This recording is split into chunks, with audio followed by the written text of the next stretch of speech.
2020 is go!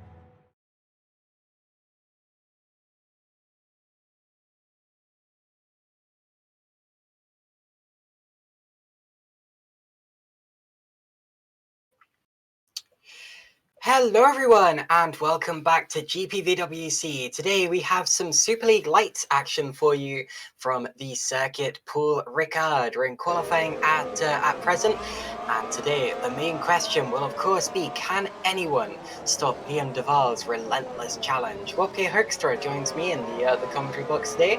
Wopke, what say you? Hello there, and yeah, I'm glad to be back, and I think all the drivers are glad to be back. We have 29 cars on track right now, which means only one car is missing, but still a great grid to look forward to. And indeed, the question is, can someone stop Liam Duval? And at this track, I've seen in the lower series already, the slipstream is going to be very, very important during the laps.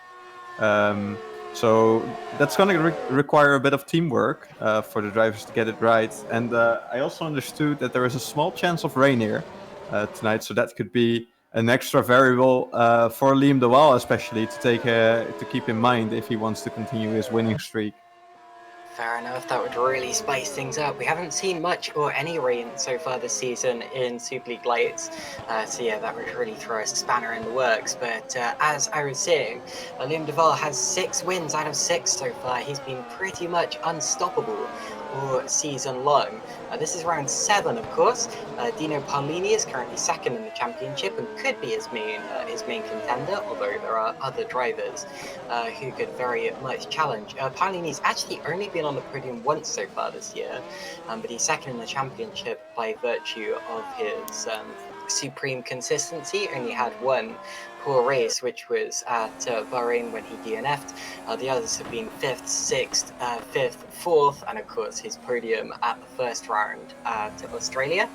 Michael Francesconi has had 3 podiums, but also 3 retirements, so he's 3rd in the championship. And I think if anyone's going to stop Liam Duval today, it will probably be him. Also in the top few places of the championship, we've got Dowie Tapper, then Liam Duval's teammate Colin Spork. Spork still yet to finish outside of the points this season. He's been really, really impressively consistent in that 2nd Cenobite car. And rounding out the top 10 in the championship are Sandeep Singh, Jack Mayer, Pedro Mora, Jeffrey Fournier, and Jason Muscat. Wopke, who do you think are going to be your drivers to look for today?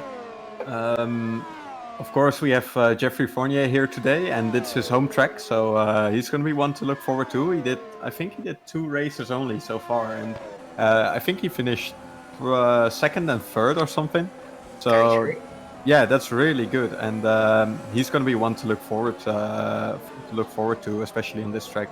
Of course, we have Liam Duval, who keeps on winning, but if somebody's going to stop him, it might be Fournier, if anyone.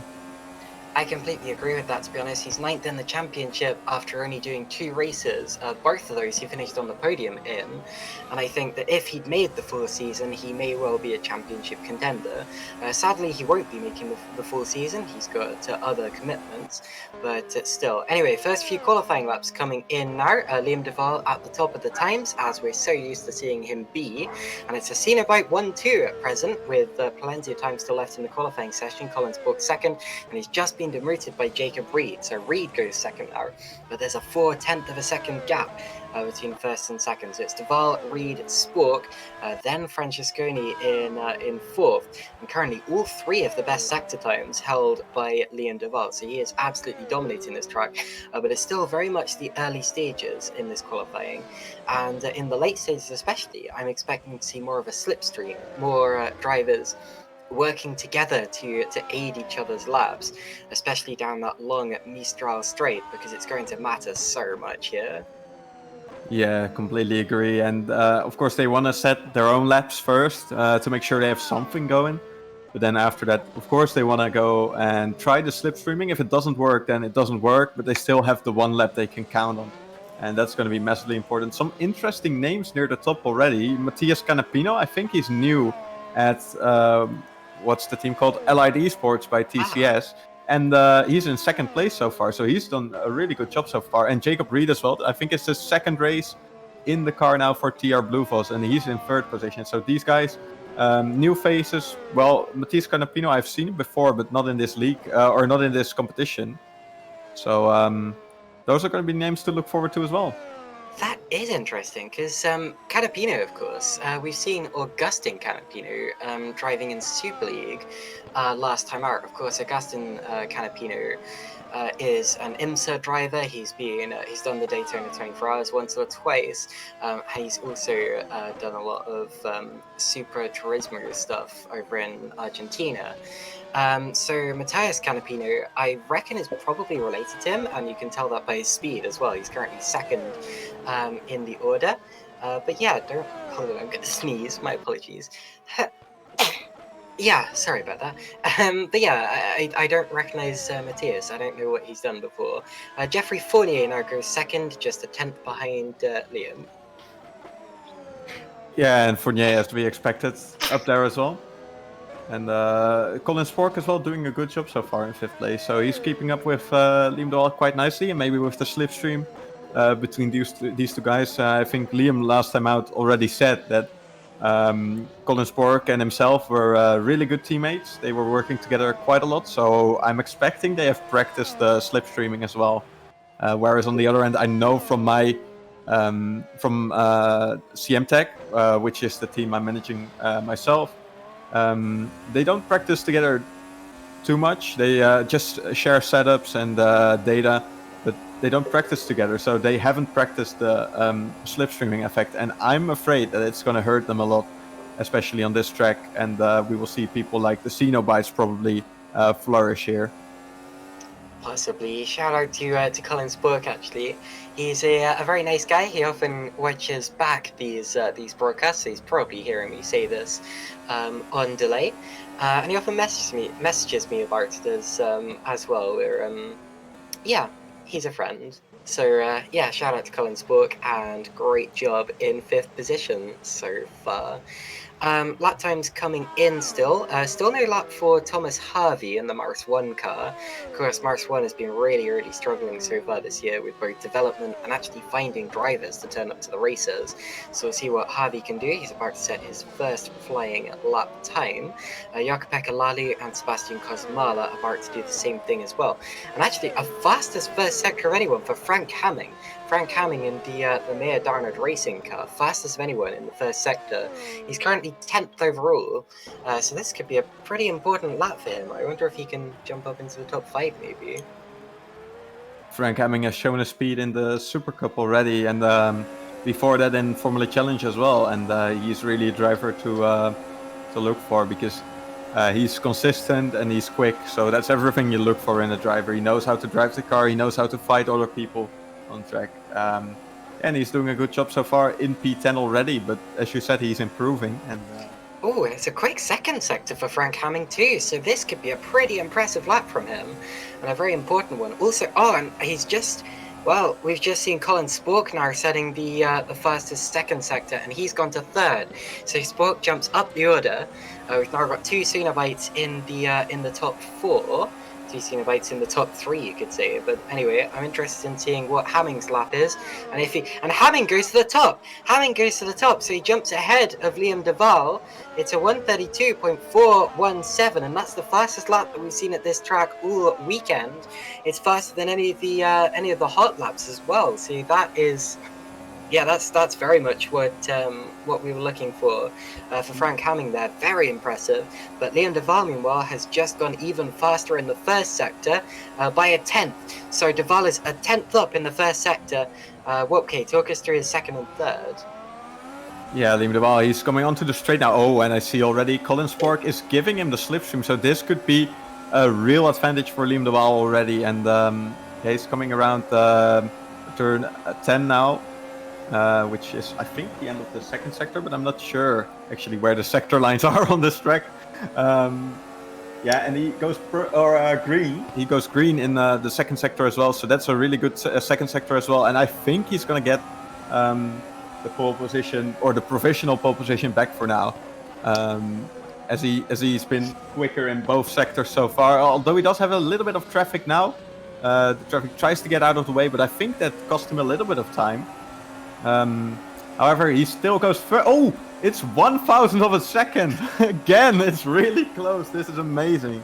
That is so close. His third sector wasn't particularly impressive, but his first 2 were enough to carry him to the top of the order. 1,000th of a second separate Duval and Hamming at the top. And Hamming, he's just set another lap time. It wasn't particularly, in fact, that was about 4/10 off. So I think he was coming back to the. Well, he's not in the pits, so I think he was just setting up for another one. But anyway, Geoffrey Fournier now with a pretty quick first and second sector. So Fournier now going for it, and I wonder if he can get onto the front row of the grid with this. Still, of course, 4.5 minutes left in the qualifying session. But this is looking like a solid time for Fournier. He's heading down towards the final corner at Virage Dupont. And when he crosses the line, we'll see how that stacks up against the top 2. Yes, and I think he's finished this lap, and it's I think it's an improvement, but it's not good enough. Yeah, he's missed out by a 10th, so he's gone 1:32.543. Yeah, not quite good enough, but it was his personal best in all 3 sectors. It's a little bit worrying for Fournier if he was hoping to get onto the front row of the grid. It shows that maybe we're seeing his full potential at this time, although of course times do tend to get quicker towards the end of the sector anyway, because or towards the end of the session, because that's when the track is at its grippiest. We can see he's actually backing off a bit on this lap, so he's not going for another one off the back of this. Probably heading back to the pits to set up for one final run, I'd expect. And I think Duval and Hamming are probably doing the same thing here. Yeah, probably. And I think Liam Duval, we know he can go quicker. He had a really bad third sector, and he was held up by some driver in front of him. I'm not sure if that driver was on a hot lap as well, but if he wasn't, then he could be in trouble with the DC after the race, because that definitely cost Liam some time. However, Duval is back out again, so he's on a warming up lap, and he's going to be doing one more push as well, as Dino Paolini goes up into 8th so far. Second place man in the standings, of course. And the CMTechs seem to have lost a bit of pace compared to last round, actually, as they are in 8th and 13th, while they were really high up in the standings after qualifying in Canada. So that's interesting to see as well, in my opinion. Colin Spork improving. He's definitely going up there in the first sector. And interesting, I'm not sure where Duval is on track. I can't he's quite in front see of him. He's in front of him now. Is he going to be giving him the slipstream during the Mistral? I think it's he's giving him the slipstream after the chicane, so into the long right-hander, the quick, full, flat-out right-hander. Senior, yeah. Okay. Yeah. So we'll see what that does to Spork's. His second sector time, it's okay, although it's not actually Spork's personal best. So we know he can do better than that. Still, this lap could be important if he can pull out enough to jump ahead of Fournier. I'm not sure that he's going to, but he could at least give himself more of a buffer over his nearest competitors. His nearest competitor behind him so far is Jack Mayer, and as Spork is going to cross the line towards the end of the lap, we'll see exactly what where this is going to put him. It is an improvement, but as I expected, just misses out on Fournier by less than half a tenth of a second, so very, very close there. And still, that keeps him on the front 2 rows of the grid, on the second row of the grid, with more of a margin now, and more of a buffer with the cars behind. Tomasz Wach just then jumped up into the top 10 for CM Tech, so you'll be glad to hear that, Wopke. You've actually got both your drivers together there, 8th and 9th place, with Paolini 8th at present. But yeah, an important lap for Spork that was, and we're about to see the final shootout between the top 4, I expect. Yeah, that's going to be an interesting one. I think Spork, he's pretty much given up, and he's giving the Wild the slipstream now at the same place he got the slipstream last lap. So they have done a good job working together on that one. And that's definitely going to help Dwal, though his first sector wasn't that good. So it's going to be interesting to see how his second sector does. His second sector is an improvement, so that could be very important, especially knowing he messed up the final sector last time round. However, I wanted to point out something interesting, is that Fournier, for example, his second sector is like 3/10 slower than the Waal and Spork second sectors. So here comes the Val, towards the line. He opens the DRS, and it's an improvement. It's a 132.280, and that's a big improvement. He's now over a tenth of a second faster than anyone else, and he's got another shot at it. Sorry for interrupting that, Wopke. Yeah, no problem. And I was just about to say the third sector of Fournier, for example, and I think it's also the same for Hamming. They were much quicker in the third sector, while they were much slower in the second sector. So that would mean the Waal and Spork were running lower wings, probably, because you have the long straights in the second sector. However, the Waal just set the purple third sector, so there goes my argument. Good spot. Anyway, Deval is out. Well, he's not out, but he's backed out of his lap, I think. Frank Hamming is, Deval definitely backing out of his lap. Frank Hamming, I think, has also backed out of his lap. Fournier and Spork don't have another opportunity to improve. Jacob Reed coming up the final corner, he will have an opportunity to improve. Oh, and does so, goes third.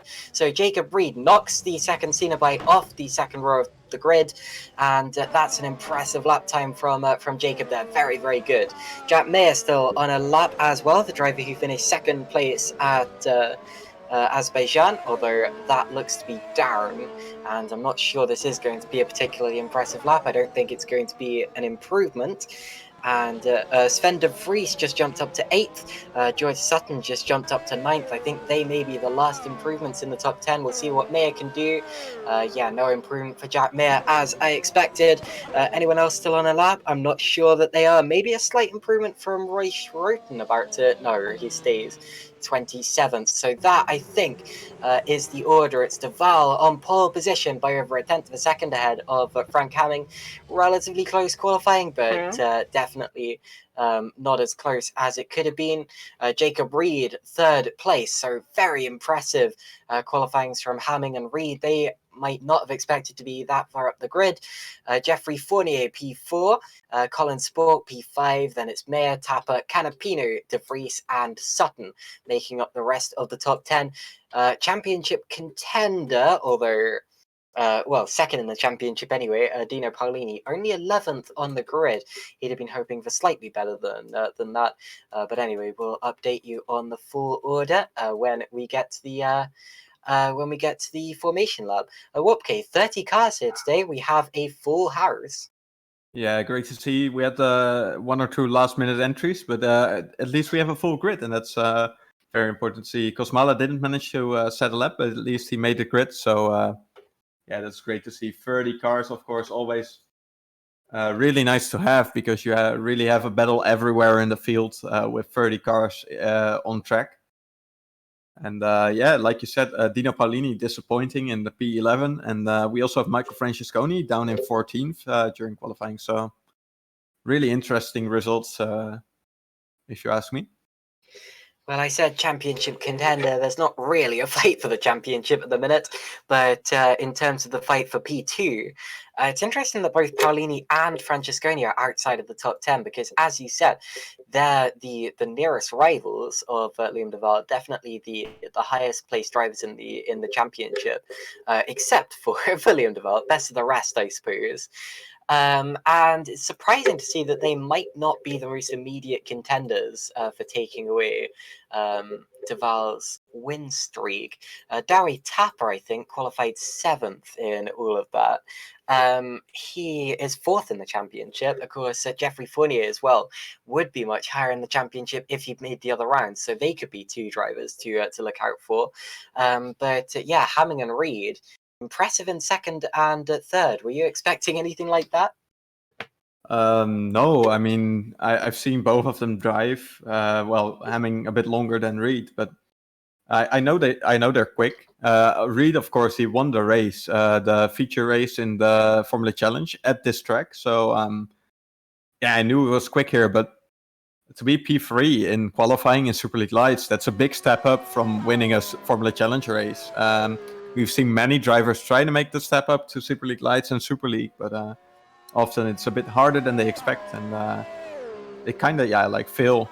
And to be P3 is really amazing. Also, if you don't mind, I don't know if you want to say anything, but I It's okay, go ahead. I did some background research on Matthias Canapino because I knew I heard the name somewhere, and he did a few races before. He did one round of Formula Challenge for Walk Racing in 2014, where he finished 28th and DNF'd. And he also did 3 rounds of Super Cup in 2017 for Drake Racing. And that's not the team he's driving for right now. But even back then, he only scored 1 point in all of those races. So quite impressive to see him up in, I think it was P8 in the qualifying. So really good job by him as well. Well, he's clearly improved. Yeah, clearly improved. He's actually not in the session at the minute, so hopefully he can make it back. They do still have 8 minutes to go until the start. But yeah, I'm also relatively interested to know. Oh, I think I just accidentally made a bit of a pun there. If he's related to Augustin Canapino, I expect that he is, but I'm not sure what the relationship between the two is. But anyway, in terms of they're brothers, are they? Okay. Yeah, we're just hearing from Gerrit de Vries, our cameraman and streamer, that they are in fact brothers, which would make a lot of sense. Thanks for that, Gerrit. Anyway, I was also doing some research on Frank Hamming and Jacob Reed. Both of them actually did the last round of Super League Lights at the Canadian Grand Prix. Hamming finished 10th place, whereas Jacob Reed DNF'd, I think possibly in that start line accident, or that first lap accident rather. Jacob Reed, of course, has already won a Formula Challenge race this season. As you said, he won it just a few days ago, actually, last week. He won it at this circuit, whereas Frank Hamming, of course, won 2 Formula Challenge rounds last year, and already this season he's won a Super Cup race, which was the reverse grid race at Austria, or the sprint race, I should say, also winning a Super Cup race last year at Japan too. So both of them race winners, and one of those at this track as well. So it shouldn't be too surprising to see them up the front, but they haven't won a race on this level before, so we'll see just how they do. Yeah, and like I said, often the step up from series like Formula Challenge and Super Cup, the step up to Super League Lights can be quite difficult, like more difficult than you expect, especially for Reed between Formula Challenge and Super League Lights. You have really a lot more of setup options. That's the first thing. So you need to learn how to set up the car, which is really a lot more complex than many people think. And second of all, you also have to keep in mind that in Formula Challenge, you just drive the race, and there's not really any tire saving, any fuel strategies or whatever. It's just you drive from start to finish, and that's it. But here, you have to keep in mind that your tires need to be healthy during the whole race, and that you don't have too much tire wear. And you also need to keep in mind that you have to use 2 compounds and stuff like that. So it's really a different level of racing between these two, and we'll see how he does in the race, because that's when you can really see the difference between those two races, actually. It's all to do with your ability to concentrate. If you can concentrate really, really well on multiple things at once, then Superleague Lights really suits you, and that'll be the drivers such as Liam Duval and Michael Francesconi and Jeffrey Fournier, and Paulini, of course. But yeah, of course, it's easy to say, well, these cars are easier to drive because they've got more downforce or whatever, and that might be the case for some people over one lap. But in terms of a race distance, the concentration and the stamina required for these longer, tougher, more complex races, yeah, it's definitely harder, and it's definitely a step up. And of course, you've got to do that while traveling at a faster speed as well. So you have to make sure that your brain can keep up with all of with everything that's going on. And as you said previously, setup matters a lot. So it's important that you find yourself into a good team. Otherwise, you're really going to be left behind. I know I certainly don't have a clue how to set up one of these cars, and that's why I've never raced one. But also that I'm just not talented enough. But anyway, that's just how it is in this. In terms of penalties, I was looking. Tom Parker apparently has a 10 spot penalty. Is he actually in this race? I don't remember mentioning him in qualifying. No, he's not in the race. I think he was like a backup driver anyway. Sure. Okay, so we don't have we don't have Tom Parker. We also have a 1 race ban for Ivan Leonov. So he won't be on the grid today either. So apart from that, I don't think we have any other grid penalties, meaning that pretty much what we saw in qualifying will be the start of the race, unless anyone, of course, elects to start from the pits or anything like that. But at a track like Poor Ricard, I don't expect that'll be the case, unless maybe it starts raining and people get on the wrong tire for the formation lap. But anyway, we're currently waiting for the start. We have just 2.5 minutes to go in the qualifying session. Shout out, as I said earlier, to our cameraman and streamer Gerrit de Vries for bringing you the pictures and the audio that you've been seeing here today. And shout out as well to everyone who is tuning in and typing along in the YouTube chat. Sadly, we won't be able to check in on much of that today, but may have a look or two as the race goes on. It's great to have so many of you here today, as always. Superleague Lights had a big following within the Simracing community, as does GPVWC as a whole. And it's a good little community we've got watching along here, and I hope you will enjoy this race as much as we will. Yeah, definitely. It's going to be a great one. I can feel it. I'm hoping for a little bit of rain just to throw that little bit of extra in the mix. And yeah, but we never know. But looking at the weather forecast, I just did a quick check, and it looks like the rain will stay away for just too long before, just too long after the race. So that's a shame. Although I still think in the dry we will still see an amazing race between those drivers. We've seen it time and time again already this season. A lot of hard and fair fighting. So there's a lot you can look forward to if you're in the YouTube chat right now. So, I feel like sparking controversy by saying I actually really like driving this track. I may be one of the only people in the world who can say that. A lot of drivers say it's a really a lot of drivers say it's a very plain track, and they get disorientated by the lines by the side of the road, and that it should stay as a test track or whatever. I really don't think so.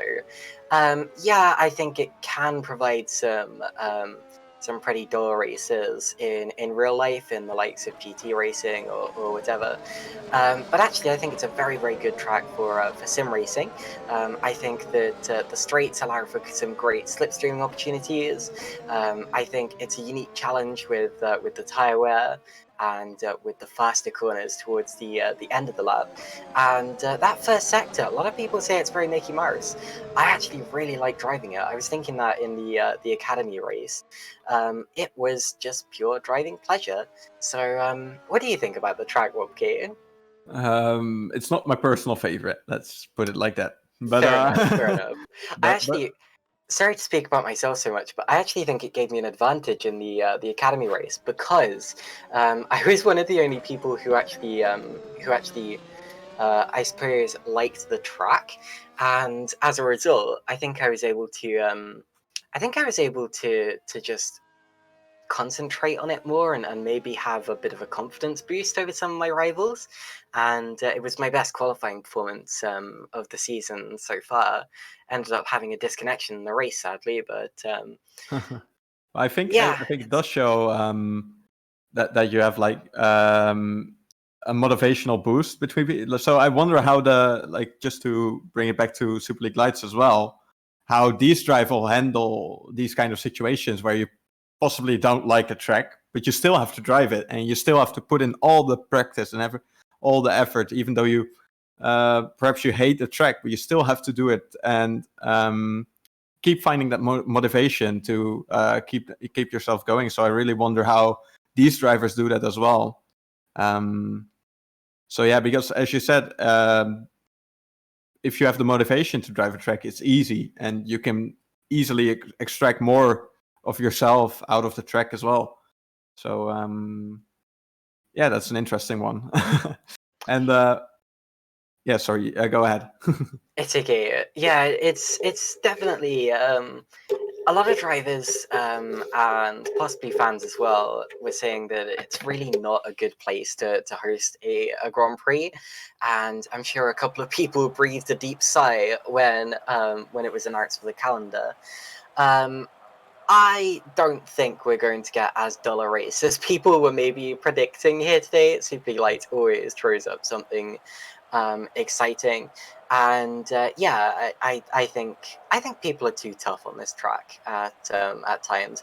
It's not a popular one, but yeah, I think people are possibly too tough on it. I will say though, I wish that the runoff areas weren't so psychedelic. But anyway, we're now preparing for the start of the formation lap, and we will be able to run you through the full order of the grid as they get going. So, Liam Duval will be starting from P1, as we are so used to seeing. Frank Hamming will be P2, followed by Jeffrey Fournier. Then it's Colin Spork, Jack Mayer, Dowie Tapper, Matthias Calapido, Sven de Vries, Jacob Reed, George Sutton. Dino Paolini has a lot of work to do from 11th place. And then it's Tomasz Voch, Giuseppe Saracino, Michael Francesconi, Christian Malcherek, Heigo Poom, Pedro Mora, Sandeep Singh, Thomas Harvey, Jakob Lalu, Pascal Schmidt, Matthias Ronzani, Tom Voss, Jason Muscat, Matthew Klipp, Mike Quint, Roy Schroten, Bart de Vos, Thomas Andriama Arasoa, and then Sebastian Kosmala. Nice. We did see some changes. Look at this. Jacob Reed is back down to 9th place. So perhaps there were some qualifying penalties that we missed earlier. I haven't checked. True. So, but at least yeah, there Reed, of course, initially qualified 3rd place, so it may have been that he asked for his lap to be deleted to avoid getting a penalty later on. That would make a lot of sense. But yeah, disappointing for Reed. Anyway, still in the top 10.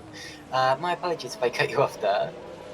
No, that's actually a good point. I think you're right. Yeah, because he's the only one out of position, and he's in 9th place, which is a 6 places drop. So that wouldn't make sense if it was a penalty. So yeah, makes perfect sense if he deleted his lap time. If he knew he had cut a corner, then of course you're free to delete your lap time to avoid a penalty in the future, and that's very nice of him to do so. Let's see what he can do from 9th place then. It's going to be a bit more tough, but I think he can still bring home a good result if he manages the car well.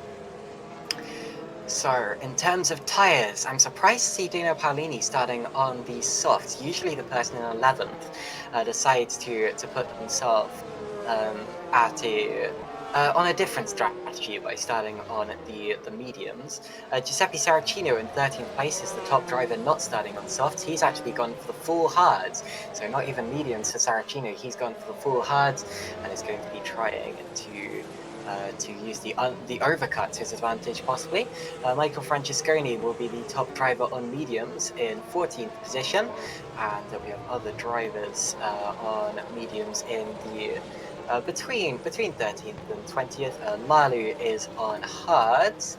A couple of other drivers on mediums, and then the last few drivers appear to have gone for a mix of mediums and hards, as is normally expected. The lowest placed driver on softs will be Mattias Ronzani, so we'll see how quickly he can come through the pack on those soft tyres. He is obviously going for an aggressive start. Wopke, what do you make of Paolini and Wach both going for softs, and Saracino going for hards? Well, what it does say to me is probably the drivers in 11th and 12th place, so Paolini and Bach, they think they can keep up with the top 10 and they can perhaps make their way forward in the early stages. That's probably what I expect they want to do on the strategy. And Saracino going for the hards, that actually reminded me of something indeed, because my drivers, as well as some other drivers that I've talked to during those weeks, they all told me that the tire wear at this track is pretty hard to manage. So one stop is going to be hard, but it's possible. So that's why Saracino probably starts on the hard, so he can go to the soft compounds and do a one stop later, because he's probably having some issues with the tire wear. But for example, we can still see Francesconi do a one stop as well. So we're all on the grid now. The lights are about to come on. All 30 drivers in position. Everyone starting from the main grid rather than the pit lane, which is always good to see. And the drivers you're watching at the start here will be Liam Duval alongside Frank Hamming. Duval is the yellow car, Hamming is the blue one, and they're going to be chased down to turn 1 by Fournier and Spork. 2 Cenobites in the top 4, and here come the lights. 4, 5, and at Paul Ricard, we are go with Super League lights. Liam Duval gets a really good start, gets it almost sideways, and Fournier is going to be up the inside of Hamming and through into turn 1. So Fournier gets up into second position, and Duval is going to have the lead. Contact between Hamming and Fournier, and Hamming somehow keeps it on the road, and he's going to run his teammate off. Jack Mayer runs wide and goes past Frank Hamming just. Hamming got very, very squirrely there. And does everyone make it through cleanly? Yes, they do, but we're now heading into a bit of a bottleneck. This is where stuff tends to kick off, and we do have a spin. Off goes Roy Schroten, manages to just about keep it pointing in the right direction. That's always good to see. Ooh, a little bit of contact with another car. But yeah, it's going to be Duval followed by Fournier, then Mayer and Hamming. So, and what happened to Spork there? Spork's had a really bad start. He's down to 8th position in all of that. So Spork dropping places. Now everyone ducking out of each other's slipstreams, coming up towards the chicanes. Need to make sure they don't run into the back of the car in front of them. And Wopke, you can talk us down towards Senior. Yeah, as we see the front two, Liam Duval already with a big gap already. That's insane. And Fournier as well with a big gap to Mayer. And yeah, as you said, in turn 1 and 2, I mean, almost running his teammate off the track and into a crash. As Canapino is off the track. Oh, he has spun. And I don't have my replays on again, so I can't watch it back. But he's off the track. It's okay. I haven't got a replay either, so it looks as if we won't be able to watch anything back today. So, as we get a big tag, and that's Saracino going for a spin. He made contact with Ronzani, I think. Not sure whose fault that was. Just saw it out of the corner of my eye. But anyway, driver heading into the pits on the first lap. That's interesting. It's Pedro Mora, despite the fact he doesn't appear to have any damage. So this may be a strategic thing for Mora to get himself out of the traffic, or it may have been that he jumped the start. Whatever the case, the race continues. Liam Duval leading by a second, 1.3 seconds ahead of Jeffrey Fournier, then Jack Mayer and Frank Hamming. Dari Tapper in 5th position. So that's how they stand at the end of the opening lap. Spork's now back into the top 7. Jacob Reed still 8th, and then it's Wach and Sutton. I think Dino Paolini, Paolini still 11th, hasn't managed to make it up the order just yet. Where's Fournier? He is, just about to break out of the DRS range of Jack Mayer, possibly. Of course, DRS not available until lap 3, but that could be important for Fournier because he's already lost control of Liam de Varm. The last thing he needs is a chain building up behind him. Yeah, so one team with a terrible start is TTF now, with Moura, of course, in the pits, and Saracino with the spin as well. So they're 28th and 30th. And what I was going to say is, I think Stroten and Cosmella had a bit of contact as well, which has caused an issue for both drivers. They are now 26th, and Ronzani is round as well. So another spinner. Yeah, Ronzani recovering. He's still got all of his wings on the car, which is good to see. Recovers in 29th position, so he's last out of the drivers who haven't been into the pits yet. Indeed, Cosmala and Stroten, they did make contact on lap 1. I saw it happen. I think they probably made even more contact when I wasn't looking, because that would explain why they've gotten so far back. But anyway, yeah, pretty scruffy first couple of laps for those drivers, although luckily no big first lap pile-ups like we saw in Australia or another track. I can't remember where it was, but oh, Hungary, that's it. But anyway, the race continues. We're on lap 3 of the race, and I believe that this lap the DRS will be enabled. I'm not sure if it's now or towards the end of the lap. Yep, DRS open on the back of Jack Mayer's car, so he's still just about got slipstream from Geoffrey Fournier. Maybe just about to lose it unless he can stick with him using the strikers advantage. Actually got quite a lot closer there. You do get quite a big slipstream at this circuit. And you'll notice a lot of the drivers cutting the corner coming out the chicane there. That's actually perfectly allowed. You're allowed to use the full curb there, so don't worry about track limits. So long as they don't go further than the curb, it's not technically cutting the corner. But anyway, Jack Mayer still just about in DRS range of Fournier, and he's bringing his teammate with him. This could be a real opportunity for MDR to score some serious points. Yeah, they've done a great job so far, 3rd and 4th. That's a really good position to be in. Of course, Hemming would have hoped for more probably after starting in 2nd place, but he's still up there and he's keeping up with his teammate, and they are reeling in Fournier now. Mayer, of course, really lucky to just be within that slipstream now.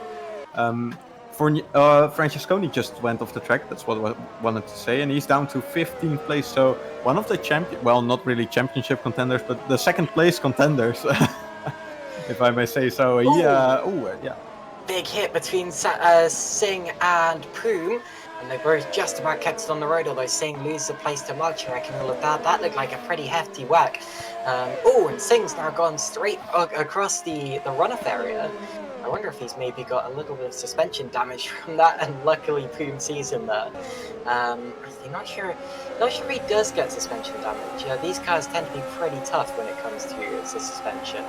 Maybe just a little bit thrown off by that. Jacob Reed now has passed Sven de Vries, so goes through into 6th position, trying to make his way back up the order. Of course, qualified 3rd and then dropped back due to what we presume was a deleted lap. But anyway, back up into 6th position.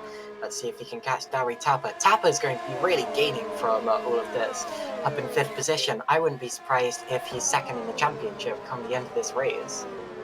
Yeah, it's a little bit early for that, but I think if he can manage to keep this up, he is a strong contender indeed, and he's outscoring his rivals so far, so that's a good job. Yeah, we have Colin Spark in 8th place. He dropped down a lot at the start, as you said.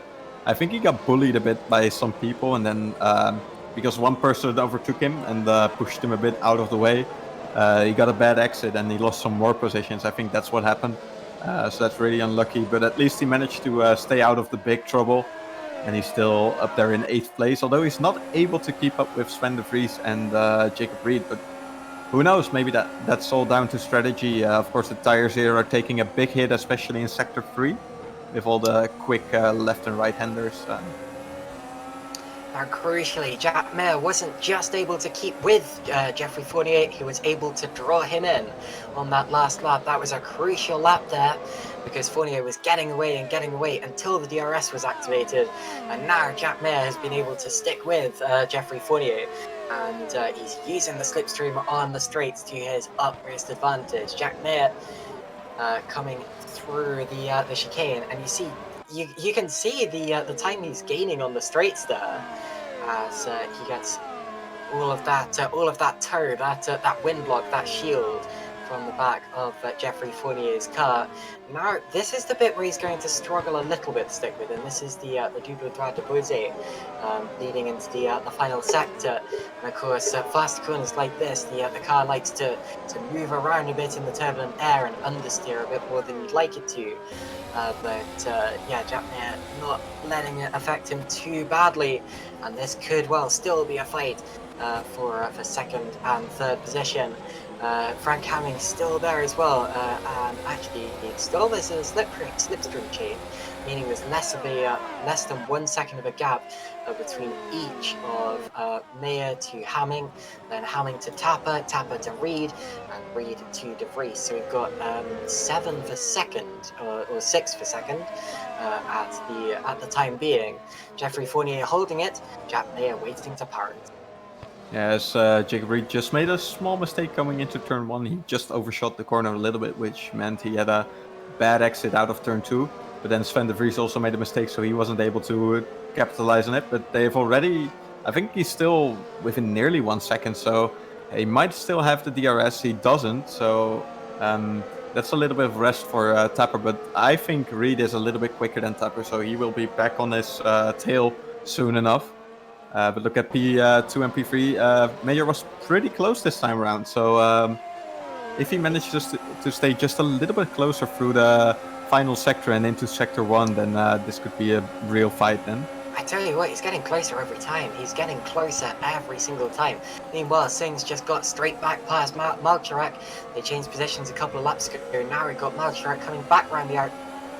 And that's a difficult place to do it. That corner is actually called Singh, although spelled slightly differently. It's spelled with a French spelling, French pronunciation. But anyway, Christian Malcharak gets a much better exit to that corner. Singh was kind of caught on the outside there, and well, it's not really going to mean much at that point on the lap, but it's definitely still a fight going on there for 13th position. Now this could be the lap for Jack Mayer. He's been getting closer and closer to Fournier every time through there. Little bit wide, very, very wide. My goodness, almost had to pay to get back into the circuit on the exit of turn 2. And that is going to cost him a bit of time there. And that's exactly what I was talking about with the turbulent air. The car just wants to understeer because yeah, the aero is very much designed to work with clean air, with undisturbed air, and when you start bouncing the air around, such as disturbing it with a rear wing, it doesn't really know what to do with it still. So anyway, that's the physics behind that, and Mayer's still on the road, but only just. Yeah, but he didn't lose that much time with it, actually. It looked like he had lost a little bit of time, but then in the next corners he was already back on the tail of Fournier, so next lap he'll just have another shot, I think. Because on like this, you can just see him gaining on the straights every meter, and I'm not sure if it's a wing difference or if it's purely the slipstream, but he's massively gaining on the straights on Fournier, so that's going to be an interesting fight. And Fournier, yeah, he's slowly losing ground to Liam de Waal as well, so he needs to watch out that de Waal doesn't just run away with this race. If somebody wants to do something about it, otherwise we can write down number 7 for him, but it's a bit early to talk about that already, since we have a long race to go. The runoff area here is designed to be abrasive. It's supposed to slow the cars down and wear the tyres, but it doesn't exactly work very well, as you saw there by the fact that they really didn't use much time in all of that. Meanwhile, Kosmala and Schroeter banging wheels again. They've been doing that all through the race. Trying to break into the top 25 here, so having a pretty dismal race back there, but anyway, even more contact. They just can't stop coming together there.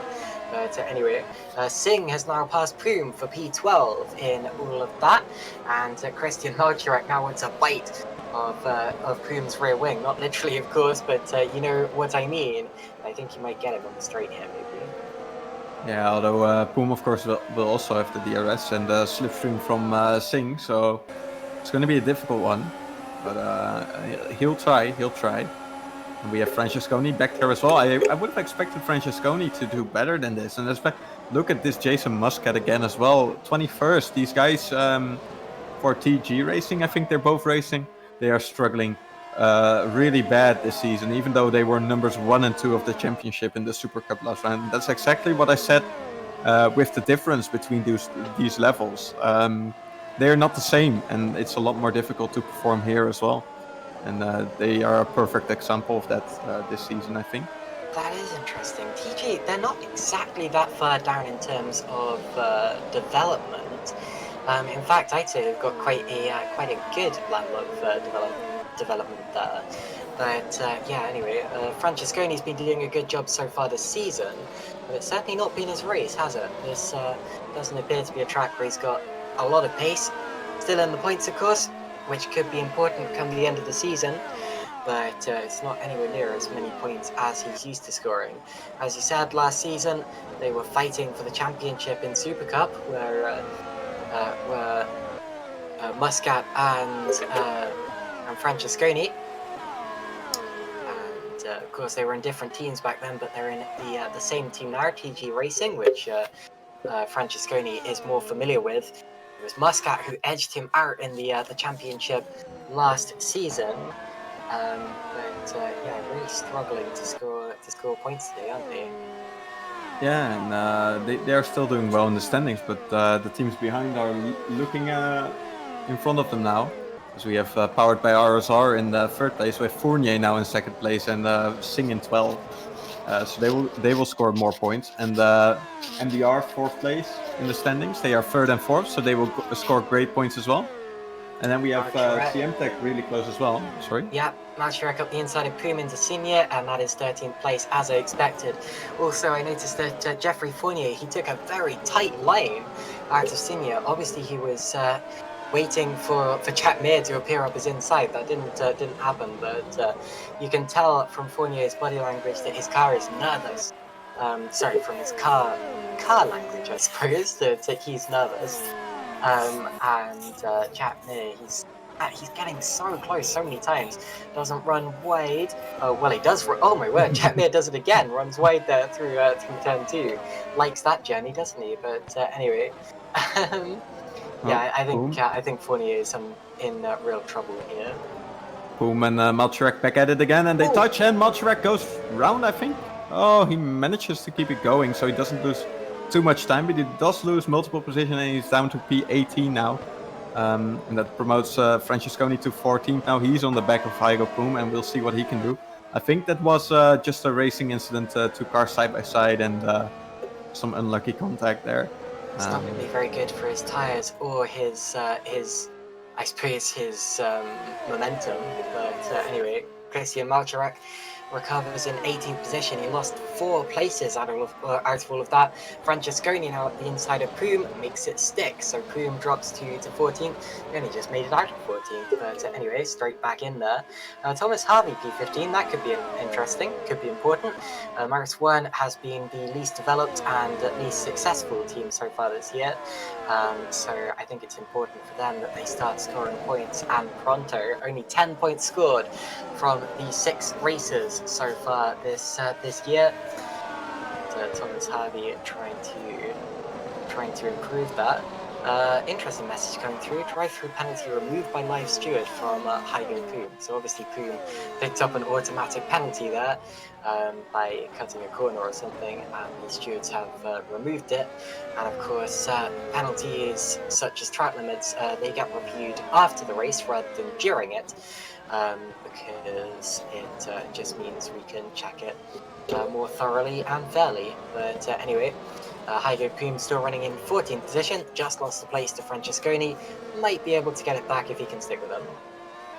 And then we have Colin Sport now making his way back up to the front slowly, but he is in the slipstream of Sven de Vries now.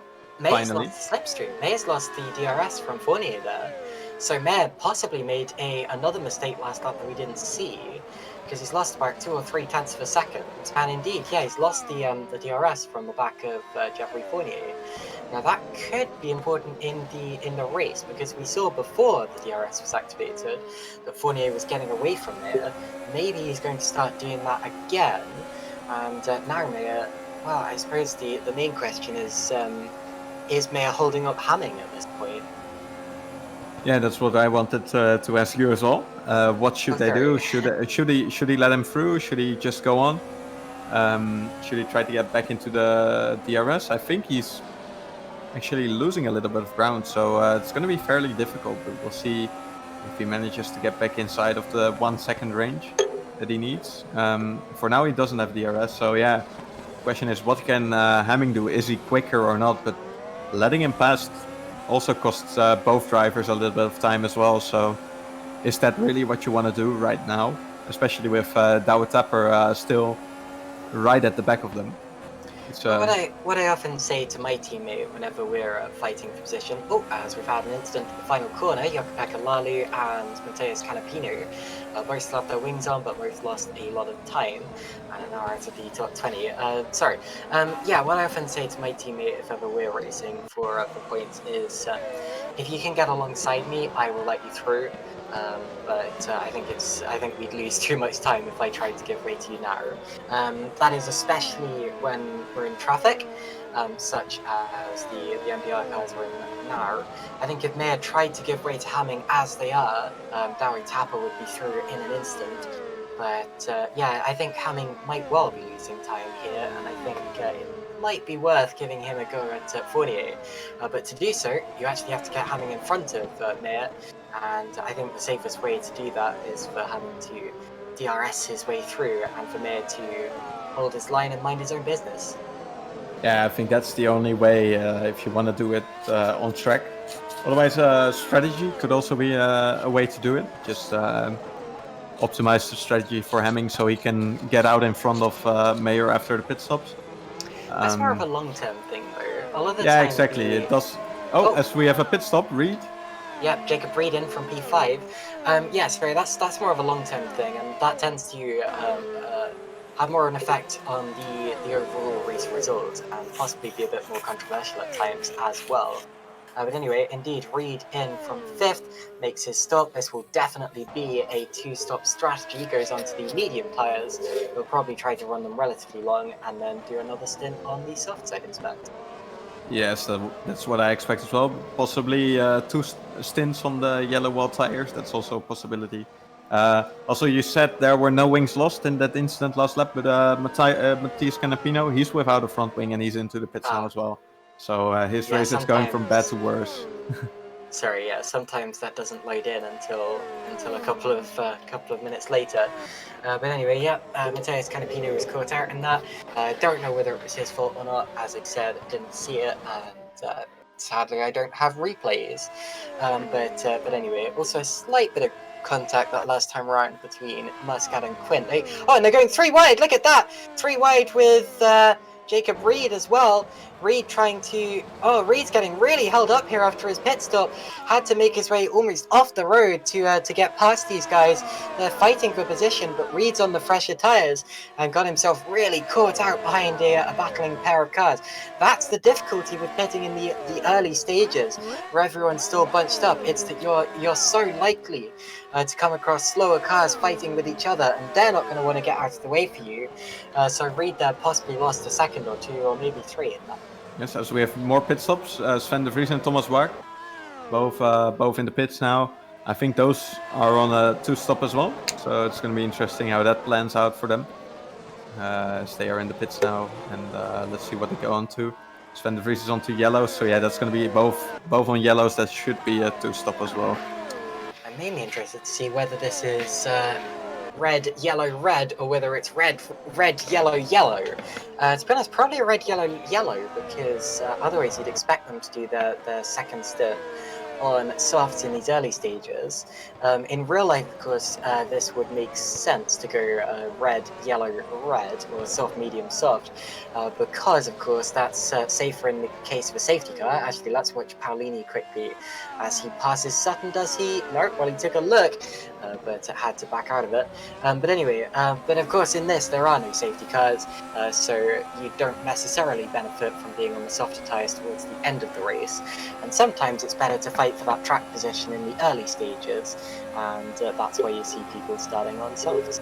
But anyway, Dino Paolini was challenging George Sutton earlier this lap. Of course, Paolini not having the best of races for his best of the rest championship defense, or lead defense, I suppose.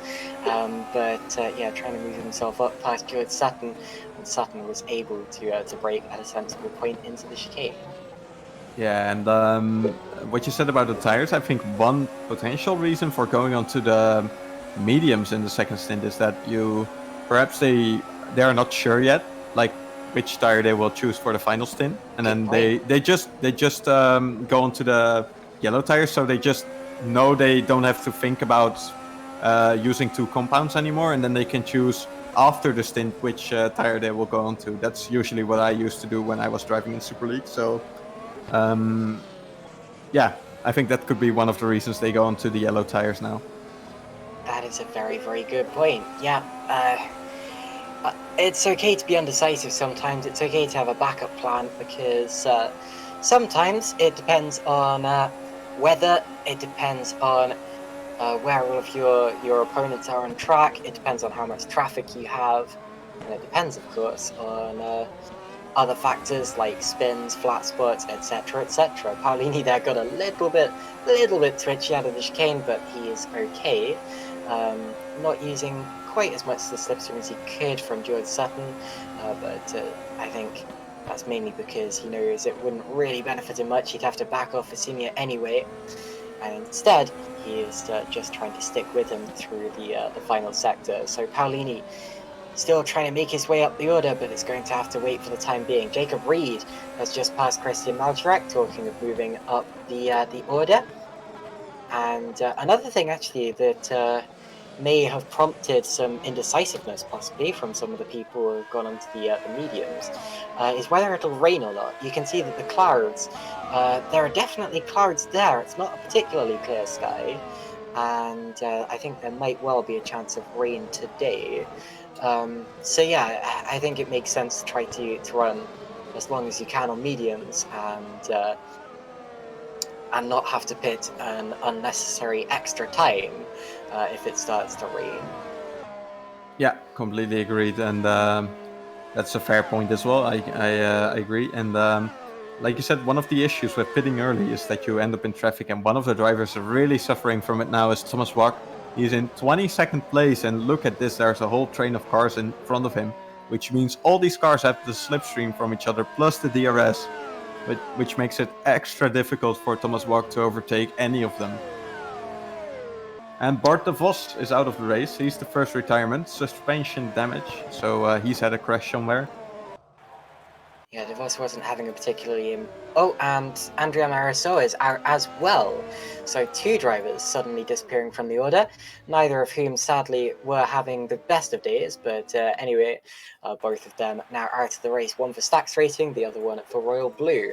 A couple of instances of light contact between Saracino and Clip. They're currently side by side into Signet, and that's not going to end well, and they're both going to go off there. My goodness, banging wheels on again, and I've got no idea how they're both pointing in the right direction still. Ooh, look at that. You could not get away with that in a real... Oh, and look at that as well. Tomasz Wach coming through on fresh tyres, also getting in on the tyre rubbing action. And if that was real, we'd have shattered suspensions all over the road. But anyway, these drivers very lucky to still be running. Calm down, guys.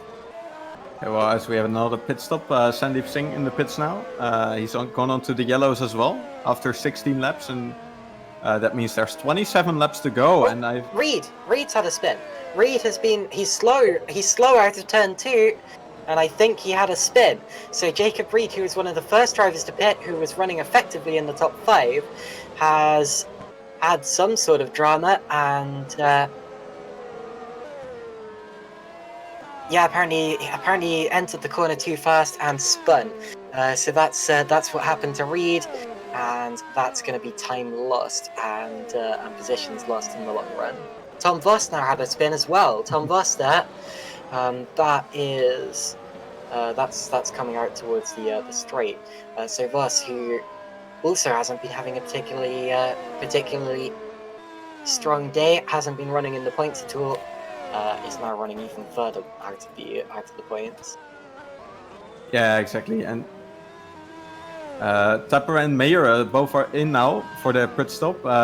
Could they be doing a one stop? Is it going to be a two stop? That's the question now. After 16, 17 laps, you could be thinking about a one stop, really. Especially if you take the hard tires. Tapper is going on to the yellows, though. And Mayer pits box is at the end, so we'll have to wait. He's going on to the yellows as well. And George Sutton goes on to... he goes on to yellows as well. So all three of the drivers, in fact, pretty much everyone, I think probably everyone we've seen coming into the pit so far has gone onto the yellow walled medium compound. But anyway, another thing to notice is that it's quite a dangerous pit exit here. It comes out right onto the racing line. You really have to be careful as a driver going down the pit straight that someone doesn't appear in front of you all of a sudden. But anyway, luckily it has all been very clean so far. But yeah, Liam Duval still yet to stop, as is Geoffrey Fournier. It's interesting that MDR have decided to pit Mayer before Hamming. Usually, the driver who's ahead does get the first pit stop, or at least the first choice of pit stop, and that appears to have been the case today as well. Jacob Reed, meanwhile, just passing Dawi Tapper there, and about to pass Christian Malchrak. Of course, he's having to do this all over again after his spin, past Malchrak previously, and through he goes again into Senior. And Geoffrey Fournier is in the pits, and so is Duval, and so is Hamming. So all three of the top three come in, and I expect they will all be going on to mediums. Fournier does so, and now we're waiting to see what Hamming and Duval do. Paulini into the pits as well. Paulini also into this. Is a crucial point in the race. Yellows for Duval and for Hamming. Fournier probably for Paulini. Poom and Harvey also into the pits. Harvey going on to hard tyres from the mediums. Poom going onto mediums. Paulini also going on to mediums. So it seems that soft medium is definitely the preferred strategy so far.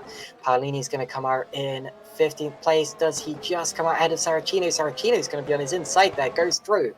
That might hold up Paulini a little bit. What about Duval? Where's he come out in all of that? He's got a lot of clean air there. Duval has come out. Yeah, he's got a lot of clean air. In fact, the only other driver ahead of him is Colin Spork, who's yet to stop in the other Cenobike car. So Colin Spork running it late, running a long stint on those soft tyres, trying to gain advantage from being on the softer compound for the longest amount of time. Sven de Vries now passing Christian Malchrak for 9th on the road, gets through. See how that works out for Colin Spork. But yeah, Liam Duval, he's really pitted at the perfect time in all of that, because now he's on the ideal tyre compound with absolutely no cars in front of him on the track. Geoffrey Fournier is a couple of seconds back now, almost 3 seconds back. This is looking like another Duval. Well, okay, I shouldn't say that. Not even half of the way through the race yet, but it's looking good for them. Yeah, definitely. And Spork is into the pits now, so he is going in the pits the lap after his teammate, as we see with many teams. I think most of the drivers are on a one stop, except for the early pitters like Jacob Reed, Thomas Walk, and Sven de Vries. They could be on a two stop, as I expect them to pit again, because I don't think Christian Malchrak, he's off the track and he's lost his rear wing. I think he had an accident entering the pit lane. He's lost it coming into the pits. Well, there is a corner entering the pits. It's easy to lose control as you're attempting to slow the car down and slam on the anchors. But yeah, an accident there for Christian Malchrak. He was running in the top 10, and he won't be anymore. That's going to be a relatively long damage repair. Drivers in the top 10 who haven't pitted yet, Michael Francesconi hasn't pitted. He's just been passed by Jack Mayer. I think that might be it, actually. I think everyone else in the top 10 has actually made Mike their Quint. stop. Mike Quint, has he pitted? I thought Quint came in on the last lap. No, he's on the hard tires, so he's going to be doing a long stint as well. But yeah, he's in 10th, so that's decent. And yeah, I was talking about the two stoppers. I think they are going to be struggling to score good points today. If we look at their positions, Jacob Reed, he's fighting Dawi Tapper now for P6, which is effectively P5 if you discount Francesconi. But still, if you have to make another pit stop and then catch back up, that means people like Francesconi, they are also in front of you. And yeah, that's going to be a difficult one for them to get into the top 10 even, I think. This is Reed trying to get back into the position where he was before this all kicked off, before his spin. Anyway, after the first round of pit stops, and possibly only round of pit stops, Liam Duval is still leading by 2.4 seconds over Geoffrey Fournier. He has a very clear track. Geoffrey Fournier is P2, followed by Jack Mayer. And then it is Francesconi, Hamming, Tapper, Reed, De Vries, Spork, and Quint, but of course Francesconi is still yet to stop, so all of those other drivers I read out are going to up a space. Muscat is 11th, then it's Walk, Paolini, Saracino, and Singh. Pascal Schmidt has just been in the pits. He's going on to hard tyres. Madjarek is still in the pits, and his engine's overheating, so he's still getting that rear wing repaired, but may not be able to make it out onto the track again if his engine can't hold up. Might not be worth it anyway, to be honest. Yeah. The trouble is, of course, this isn't a track which tends to see very high attrition, and as a result, I don't think he's going to be scoring points now anyway, but still, if he can continue, then props to him. Personally, I would park the car in this case as well, as you said. Only 2 retirements so far. We're halfway through the race, and with an engine that's already overheating, I would just call it a day. And we just saw Frank Hemming pass Michael Francesconi for 4th place. Of course, Francesconi on the old tires, so pretty easy pass. And he's now trying to get into the DRS range of his teammate again.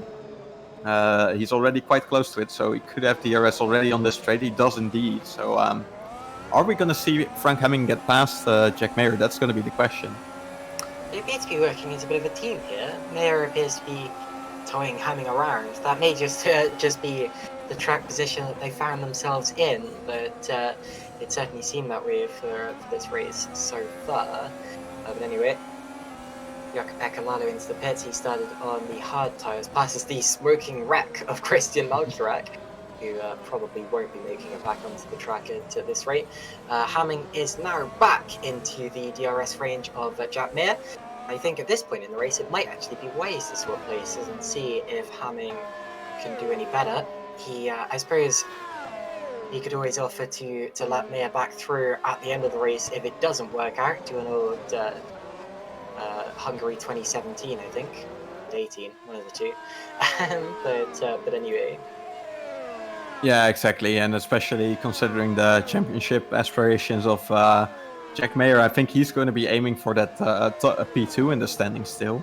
I think he's pretty close to it, so well, he's a little bit off. He's in 7th place, 23 points off Dino Paolini in 2nd place, but he's still up there. And yeah, Frank Hemming, of course, he's the reserve driver for MDR, so he won't be doing more than 4 rounds, so the championship isn't important to him at all. So in case he doesn't manage to overtake Fournier, then probably, yeah, he could let him back pass, so it's always worth a shot. 50% of the race is done now, half of through, and it's still Liam Duval leading by 3.3 seconds now over Geoffrey Fournier. It's been a great drive from Duval so far. I've seen him doing for pretty much the full season. Dowie Tapper is about to scythe past Francesconi, I feel, as Francesconi is staying out on the older tyres. I think George Sutton just passed Giuseppe Saracino for P15, so that's the last points paying position. Having a change, and those are the current news stories in this 43 lap race. Now we see Dowie Tapper going to the inside of Francesconi. Easy peasy Tapper pleasy, through he goes, and yeah, that's Reed tried to have a look as well. Oh yeah, Jacob Reed's right with that. I didn't even notice him. I was too busy concentrating. Oh, he almost put it on the inside of Francesconi there as well. Yeah. Francesconi didn't expect it either, so he's trying. Oh, we almost lost the car there around the outside of Francesconi. That's not going to work there. And also, Malcherek is out of the race. Guess what? Engine failure. Not surprised, sadly. That was sitting in the pits smoking for a very, very long time. But anyway, yeah, he's effectively been out of the race for much longer than that. Fight going on between Quint and Muscat as well. Now Muscat's on much fresher and softer tyres, so it should be relatively easy for him. But Quint was able to hold him off through that corner. Shouldn't really fight it too hard because he's not really gaining much from doing so.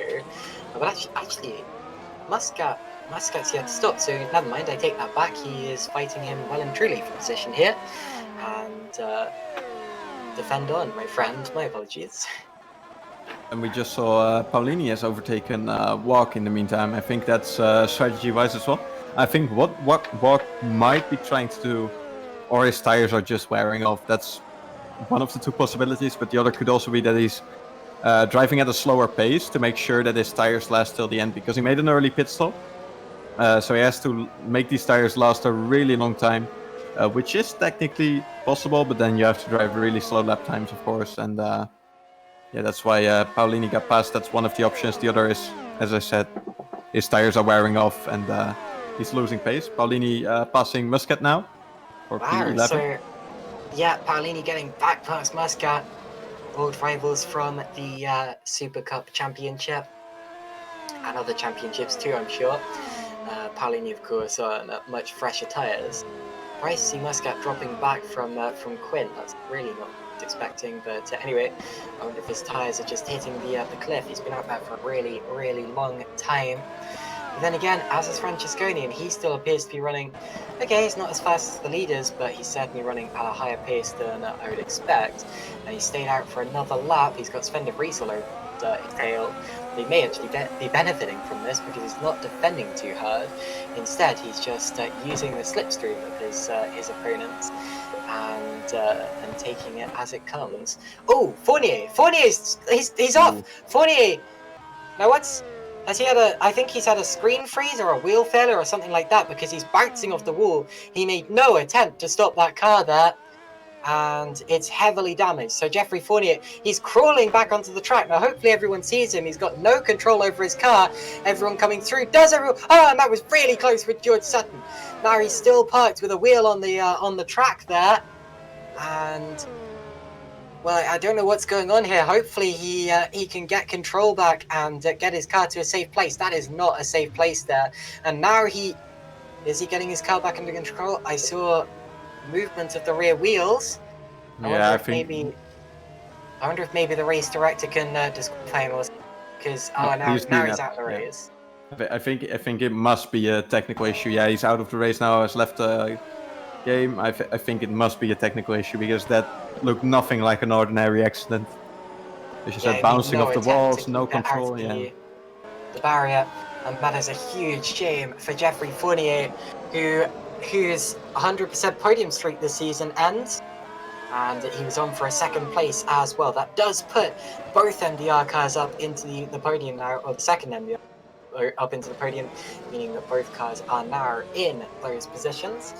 But yeah, big shame for Geoffrey Fournier, and depending on how the race and the strategy went, he still possibly had a chance of winning this race. Not anymore. Geoffrey Fournier well and truly out there. And Jason Muscat finally makes the pit stop that he had to make, lap 24, 25. So he's going on to the Reds now, I expect, for a shorter stint, yeah. But he's going to have a tough time even getting into the points. So we'll see how he does, though. Indeed. So that means it's now Duval leading from Mayer, Hamming, Tapper and Reed. So Jacob Reed is back into the top 5 now, although could have been ahead of Tapper without his spin earlier on. Tapper still appears to be the biggest winner from this round so far. If they finish like this, I think he will jump up to second in the championship, although I can't confirm that because I haven't got like a live calculator or anything. But anyway, Dari Tapper certainly looking good today, even though he's not on the podium. Actually, will Jack Mayer jump up?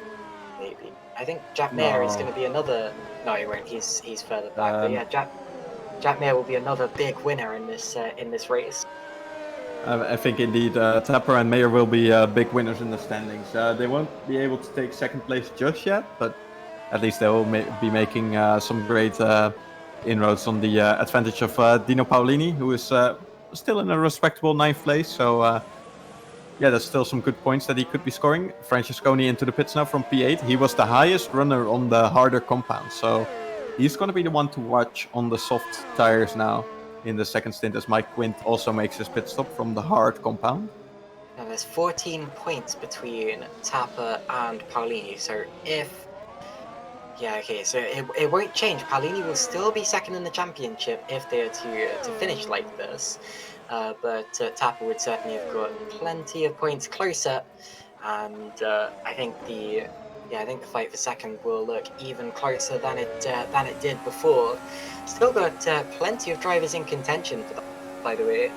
Dino Paulini, of course, still in contention.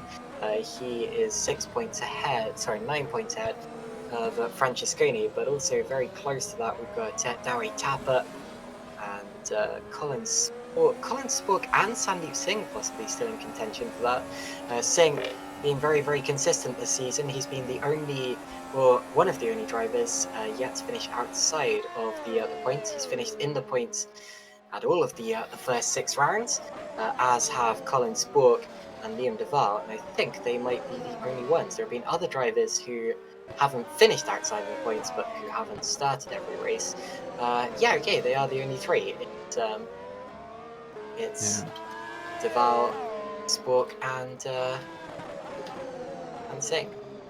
Yeah, it's really close in this championship, and that just shows how hard it is to be consistent. And that's also what makes it so amazing about what Liam Duval has managed so far in this championship. Spork through to 6th, 3 goes, passing Sven de Vries, done and dusted. Sorry if I interrupted you there. Yeah, no problem. That's important as well, especially for Colin Spork, who's 5th in the standing. So, I expect that de Vries and Reed, they may be making a second pit stop, as well as Thomas Walk potentially. Although, as I said, Walk, he's driving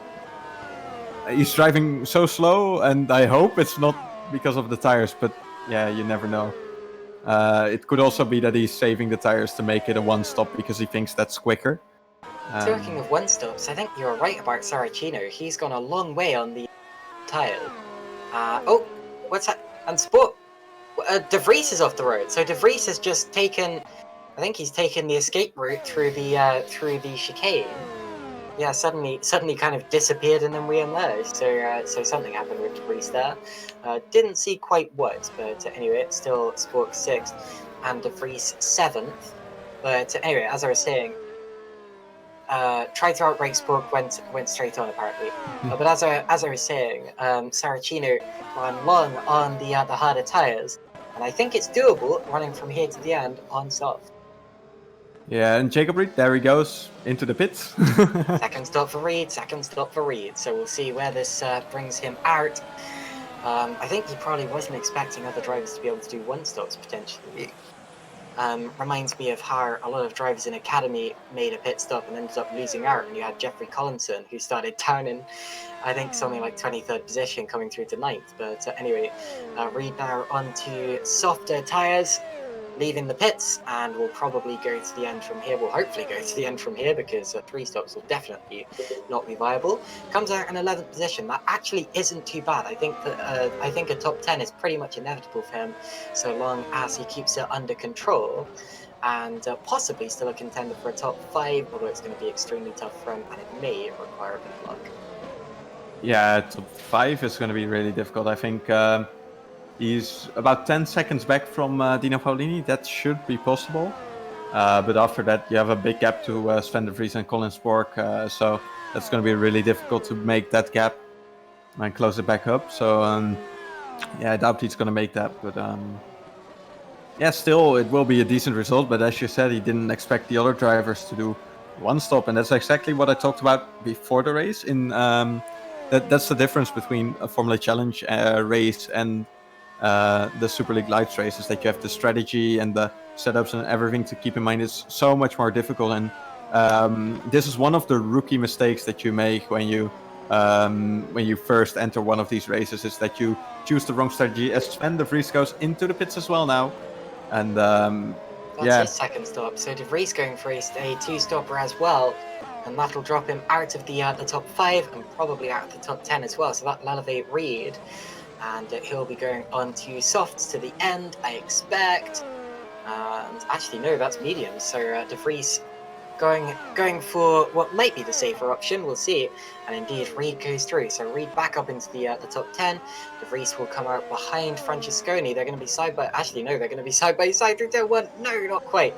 Francesconi had to brake, otherwise he was going to run into the back of them. So De Vries got that position there, and he comes out 12th rather than the 13th he could have got. Yeah, and Francesconi on the softer compound, so that's going to be interesting if he's going to be able to overtake him now. Of course, De Vries is on very fresh tires, but Francesconi didn't make his pit stop too long ago. I think it's only 2 or 3 laps ago, so yeah, he's going to be close to him, and that this could be a good fight to see these guys get back up to the front, provided they don't get into too much of a fight of themselves, as Francesconi comes to the inside. And does make a stick yet? No, he tucks back in. And yeah, De Vries gets a bad exit though, so into Signe it could be another fight. I think he's gonna try to take the inside. He does, and this should be done and dusted for Francesconi, is it? Ooh. Just about. De Vries had to stay on the curb, and oh, they're still side-by-side exiting the Double Droit de Boise, and towards the end of the lap, we got Francesconi on the outside line on the grippier tyres, and he doesn't find the traction out there, so great defence from Sven de Vries. That was one of the best defences I've seen all day. Actually, it was the best defence I've seen all day. And still P12 is Sven de Vries, but Francesconi, I expect, won't take that line down. He'll go for it again. But yeah, anyway, I'm sure I was going to say something just then. I've completely forgotten what it was. But anyway, this fight is more important anyway. It's Sven de Vries and Francesconi, with de Vries defending well. Yeah, and let's see if he can get away now. One other driver on a mission is Jacob Reid. He's already passed George Sutton, and he's now looking at the back of Thomas Wack already for P8. So he's doing a good job so far, getting back up to the front, and he needs to, because he's the one on a 2-stop, and the other guys are on a 1-stop. So his tires are fresher, and he has the softer compound, so he should be much quicker. But how much quicker can he be? How many people can he pass? That's going to be the question before the end of the race. Matthew Klipp is out of the race. Sven de Vries there going for try to break the tower of Francesconi behind. But yeah, not really any idea why Klipp's out of the race. I don't have replays on. But he becomes our fifth retirement of the day. And we have 25 drivers remaining. Francesconi now around the outside of de Vries. We saw this happen a lap ago, but they were on opposite side of the road to each other. So, oh, and he's off. Francesconi running wide and over the curb, and he's coming back to the inside. Not quite, and de Vries does manage to find the traction on the part of the track where Francesconi couldn't find it. Yeah, amazing. Interesting to see that de Vries, well, it was his first lap on the tire, so that's when you have the maximum grip, of course. But still amazing to see that he was managed to hold it around the outside of that corner. That was amazing driving by Sven de Vries, and also to see that Francesconi wasn't able to do that. That just shows how difficult it was, because Francesconi is a capable man as himself as well. So yeah, hats off to de Vries, I would say. And yeah. Reid is past Wack as well, and already pulling a gap. So Reid is now going to reel in Sandeep Singh, I think. I saw it happen. It was a DRS assisted lunge at turn 1, and it worked very, very well for Jacob. Not actually a lunge, it was more of just an outbraking maneuver, but it was clean and it did the job. And now he's in 8th position, so 3 seconds to gain on Sandeep Singh. I reckon it's doable, especially since we still have over a quarter of the race to go. So Singh will need to get a move on now if he's going to stay ahead of Jacob Reid. But Reid as well also needs to get a move on, because 3 seconds is 3 seconds, which goes without saying. Mayer and Hamming still in that order, still following each other around in P2 and P3. Not sure anything's going to change between the two of them. They just want to bring it home here for a double podium finish. And Dowie Tapper is going to be the biggest gainer championship-wise. He's still running in 4th position, feeling very, very comfortable with it. Yeah, although look at this, Dino Paolini is now in 6th place, so the gains Tapper is going to make is not going to be that big actually, and but he does gain some points, and that's important as well, especially on Michael Francesconi. And Mayer is going to be a massive gainer as well, of course, in second place. And I doubt with the loss of Fournier and that technical failure, I'm still not sure exactly what happened, but with Fournier falling away, there's nothing to fight for in front of Mayer and Hamming anymore, because the wall is out of reach, 11 seconds up the road. And I think they're going to let Mayer have second place for the championship. Mayer's actually going to be just 2 points behind Tapper if they finish like this. So it's going to be even closer than I expected. The leaders are all going to accordion together, except of course for De Valk, who's going to keep accelerating away into the distance. But we all know that. We all expected it. But anyway, indeed, it's going to be much closer at this rate. Dino Paolini, of course, second in the championship. He's being beaten by the drivers who are currently below him in the championship, except of course for Francesconi. And Francesconi is having a dismal day in 13th. So that's how they stand at the minute. We have a quarter of the race to go so far. And still the fights to look out for. I don't think there is a true fight between the two MDR cars, although Hamming is still in DRS range of Mayer, possibly just acting as a rear gunner, trying to pick up points for MDR. We actually don't have any proper fights in the top 10. Just outside, though. I was going to say just outside. I was just about to say, yeah, just outside we have Poom versus De Vries. That's still going on. And that's about it for the points paying positions, but that one could be an important one. Fine. As Poom gets a bit of a kick of oversteer, one that might be about to change. And after that, pretty soon it's going to be Reed against Singh as well for P7. So I expect that to change very soon as well. As De Vries gets past Poom now with the DRS, does overshoot the car a little bit. So it might be a bad exit here. And we'll see if Poom is able to get back.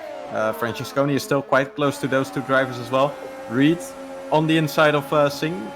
Outbroke him into that right-hander, which I don't know the name of. It's called the Double Droit de which is my favourite corner name in motorsports. But anyway, indeed, Reed caught Singh much quicker than I was expecting him to there. Got through in just a few laps time after passing another car for 8th place. His next target is actually Dino Paolini. Now, Tapper and Mayer are going to be cheering Reed on in all of this to take away points from Paolini. And Reed is gaining and gaining. He's 2.4 seconds behind Paolini. We're still 9 laps of this race remaining, so I think Paolini's in trouble here. Yeah, I doubt he's going to be able to hold it, and I honestly doubt as well that he's going to put up a big fight against Jacob Reed. If he's smart, he just lets him go, because, well, he does need to defend a little bit, but, like, don't overdo it and lose all the points you have, because he's on a faster compound, and you can see the speed he's reeling him in at, that he's going to be so much quicker that it's going to be hard to keep him behind.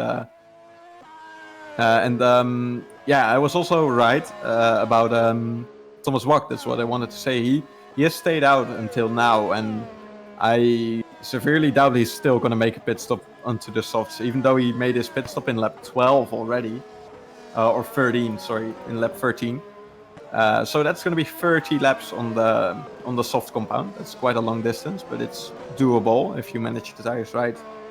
And that's what he's showing here. Does lose a bit of pace, but still good, right?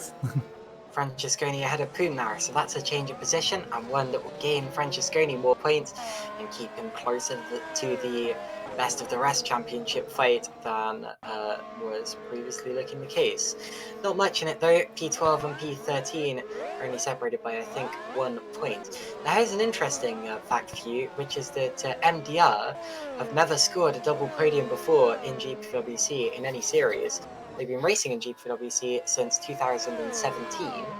They've done Formula Challenge, they've done ITC, they've done Superleague Lights, They've scored podiums in Formula Challenge with various drivers, and they've also scored 2 podiums in Super League Lights, both with Jack Mayer, but they've never scored a double podium, and if they are to finish like they are now, then they will have their very first. No wins yet for MDR in any of these categories, but I'm sure that is only just around the corner, because Jack Mayer has been so impressive lately. He's been getting faster and faster, and with the team that he runs with his best friend Josh Downard, Frank Hamming doing very well in 3rd place as well. Yeah, so sorry for the voice crack. Yeah, Mayer has really impressed me this season. At the beginning of the season, I knew he's a quick driver, but yeah, he's really grown as a racing driver. He's really improved a lot, and it's great to see that people, just to see people grow like that and get better every season. So that's great to see from Jack Mayer, and that's a great job he's done so far. Only 20 years old too, long career ahead of him. But anyway, another thing I noticed, Darry Tapper now has slipstream on Colin Spork. Now they certainly won't. Oh, well, he did. He doesn't have any more. But yeah, he did on the pit straight. So obviously he's just ducking in and out of that buffer there. Tell you what, I think Tapper was ahead of Spork earlier in the race, right? So Spork has overtaken Tapper, if anything. Now, when did... Actually, I think that happened quite a long time ago. I think we missed that. Yeah, we definitely missed that. I reckon Spork... Yeah, I reckon Spork may have jumped ahead of him in the pit stages, maybe. Unless I'm very much mistaken. Okay, apparently it was only a minute or 2 ago, so it's not as bad as it sounds. We aren't completely incompetent commentators, but anyway. Yeah, Colin Spork up to P4. So actually what we were seeing there was not Tapper getting into the slipstream of Spork and then losing it. That was Tapper just dropping back from Spork after losing a place to him. We've also just seen a move. Who was that? I think, was it De Vries on Sutton? Yes, it was. So De Vries now up into 10th place ahead of George Sutton. So that's another change. Goodness, you don't know where to look in this. You only see the overtakes after they've happened. And look at this. Actually, what happened there was Sutton tried to overtake Walk, and then he got overtaken by Sven De Vries. So now Sven De Vries is on the back of Thomas Walk, and I think he has a better chance of overtaking him as well. And now Jacob Reed has slipstream and DRS on Dino Paolini. So it could all be kicking off in these late stages here. And this is an important move for both the championship standings and the top 10 in this race. Dino Paolini is being chased down by Jacob Reed, and remember, Reed is on fresher and softer tyres. Well, I'm not really sure if they're fresher anymore. They're certainly newer tyres, but of course, softer tyres do go off quicker, which is an important thing to remember. But despite that, Jacob Reed faster at this point in time, and Sven De Vries has got past Thomas Walk for 9th, so Sven De Vries up into the top 9 now. Yeah, and Sven De Vries also 2 stops, of course, and he went onto the medium tires for a second time, even though he pitted after Jacob Reed did for a second time. So that's an interesting one, and I think Sven De Vries could have an advantage in the final stages of the race, especially over people like Sandeep Singh, who's in front of him now about 6 seconds up the road. It's going to be a difficult one, but he might be able to just get close enough near the end of the race. Indeed, so just a few laps of this race to go now, and Reed to the inside, and he's going for it, and that was a very, very good move. He braked later than Paolini. He couldn't turn in, or there was going to be an accident, and through went Jacob Reed. That is textbook stuff, and good work for Paolini as well to avoid having that collision. So both drivers doing good things for their races and their championships. And Jacob Reed now back up into 6th place. I don't think he's going to pass Tapper. Tapper is 10 seconds up the road. So all Reed can do now is break the slipstream, break the toe of Dino Paolini, and consolidate 6th position. Yeah, and I think Paolini will be not be fighting back too hard. He will be making sure that he makes the end of the race in 7th place now. One of the things to look forward to is now on the back straight. Sutton behind Wopke, and Francesconi even closer behind Sutton. So that's going to be an interesting one into the next corner. Are they going to go 3 wide, actually? That's going to be an interesting one. No, they don't. Goodness, here comes Francesconi up the inside, takes advantage. That was opportunistic from Michael Francesconi in the TG Racing car.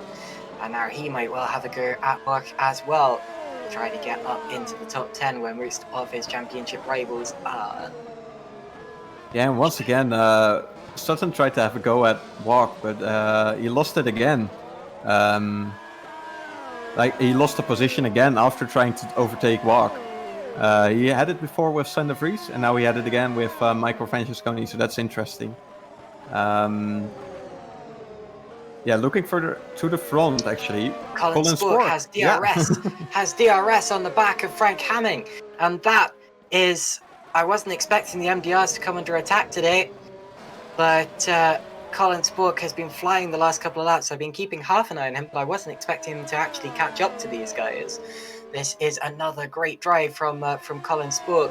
He's been overshadowed a bit this season by his teammate Liam Duval, but Spork himself has been doing a wonderful job. That's why Cenobite is P1 in the championship, because there are 2 drivers to that team, and both of them are very, very quick. Spork as well, with a long career ahead of him. He is only 15 years old, very young driver, youngest on the grid, and I've got absolutely no idea how he does what he does. But anyway, now he's on the back of Frank Hamming, and what will the MDR drivers do? Will there be... I'm not sure if they're probably talking with each other at the minute. I knew that Mayer and Hamming are good friends, so I'm not sure exactly what they're saying to each other at the minute, but possibly some tension between the MDR cars and Spork, driver coming out of the pits right next to them there. But yeah, this is getting exciting in the late stages. 3 laps to go. Yeah, and Spork is looking a lot better than these 2 drivers in front of him. Hamming and Mayer have a big task ahead of them, and it's going to be difficult for them to keep these positions. And the first double podium for MDR might have to wait for a bit longer. Yeah, Spork doesn't have the greatest exit out of that corner, but he's still pretty close. And if he manages to pass both of them, that could be a new best result for Colin Spork, and it could be a 1-2 for Cenobite. Don't forget that as well. Very true. Not sure if Cenobite have ever had a 1-2 before. I'll look that up in a bit. But anyway, Colin Spork, a little bit of a twitch on the exit. He won't get them this time around, but he's getting very, very close to the MDR guys. And look at that, the MDR guys getting very close to each other as well. Hamming out in the turbulent air, and Spork's going to have an advantage through here. Taking it to the outside, going for a switchback. There's no switchback opportunity through there. The corner's a bit too wide on the exit. And now, look at that, having almost left the door open. And this may be allowing Mayer to get ahead a little bit, get away a little bit. But Hamming, I don't think Hamming's tyres are up to this, really. But anyway, 2 laps to go. Can Hamming hang on with these... and here comes Spork. Spork has the DRS, he has the slipstream, he goes to the outside. Can he outbrake Hamming? And he does! So he splits them. Spork has split the 2 MDR drivers, and this is dangerous for MDR. Can Cenobite get a 1-2 result? It is MDR versus Cenobite for these podium positions at this point in the race. Duval's a long way ahead, but they have a fighter in the midst of the MDRs. It's Colin Spork, and it looks as if he may be about to take it potentially. He's gaining on Jack Mayer. He's going to get the DRS here.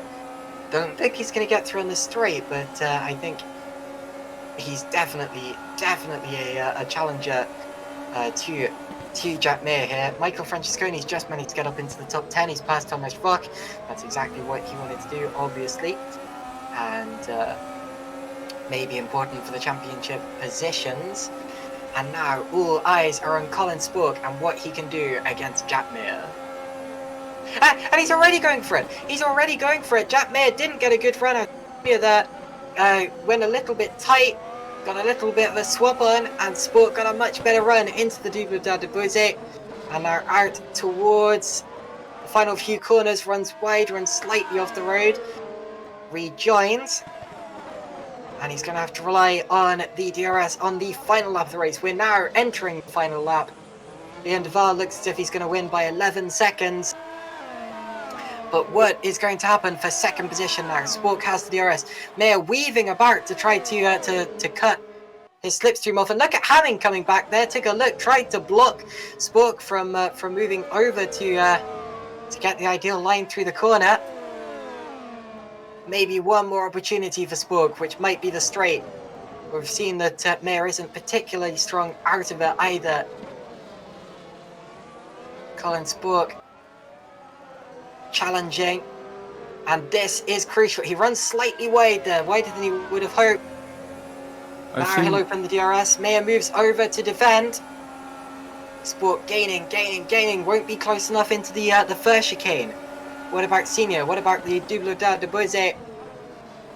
It's all about the exit here. Sorry for cutting you off, Wopke. It's all about the exit here. They both managed to keep a wheel or two on the curb. Spork back in the slipstream.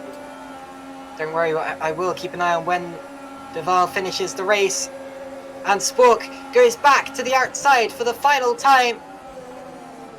And I think Mayer may have held him off. I think he may have done enough. Unless Spork can launch a move in the last few corners. Look at that, that's close, they touch. Liam de Vries about to win the race. Liam de Vries wins at Paul Ricard. Fantastic performance from him. Hamming's now coming back at Spork. It may still be on for MDR. There's contact in the final corner. And off goes Mayer. And off. Oh my word. And there is more contact between Spork and Hamming. Mayer rejoins the track. Finishes second. Spork is... Now why is Spork being classified as second? Mayer... Because Mayer went off the track. I think he received an automatic game penalty that will be corrected after the race. So... Spork third, Hamming fourth. Now, we think that's going to be correct after the race. I'm not sure if it can be, but I think it will be. But anyway, Collins and Mayer's been classified as down a lap, so that's obviously an issue there. That's obviously a glitch in the game. But we believe that Mayer was second, Spork was third, then it's Hamming, fourth, and Dowie Tapper. But what an intense finish to the race. Tapper getting a big twitch out of the final corner. Mayer ran off on the outside. Spork just about managed to keep third place. My goodness, what a finish that was. Jacob Reed was sixth after all of that. Paolini seventh, and Singh, De Vries and Francesconi rounding out the top 10. And what do you make of that, Wopke? Yeah, that was amazing, especially for second place and third place and fourth place. Wow, what a battle. And they went into the final corner side by side. Spork and Hamming, they had contact, and Spork just came out ahead of Hamming for the final podium position, and that was amazing. And as you said before the race, in real life it might provide some dull races, but we definitely didn't have a dull race here, although Liam de Vries might be thinking otherwise. He might say it was a dull race. That was great. Also, almost a lights to flag finish for Liam de Vries there. Lost it briefly in the pit cycle, but still it was a 12.249 second win for him. Actually, no, it was less than that because I'm not counting Jack Mayer in that. So we'll see how that upgrades it. It's now wait. The game says +1 lap adjustment applied. Hopefully that's going to be corrected because, yeah. Well, it'll have to be, surely. But anyway, what a drive there for Liam de Vries. Driver of the day once again, almost undoubtedly. I say that almost every time, but you have to give an honourable mention to both of the MDR drivers who put up such an amazing fight.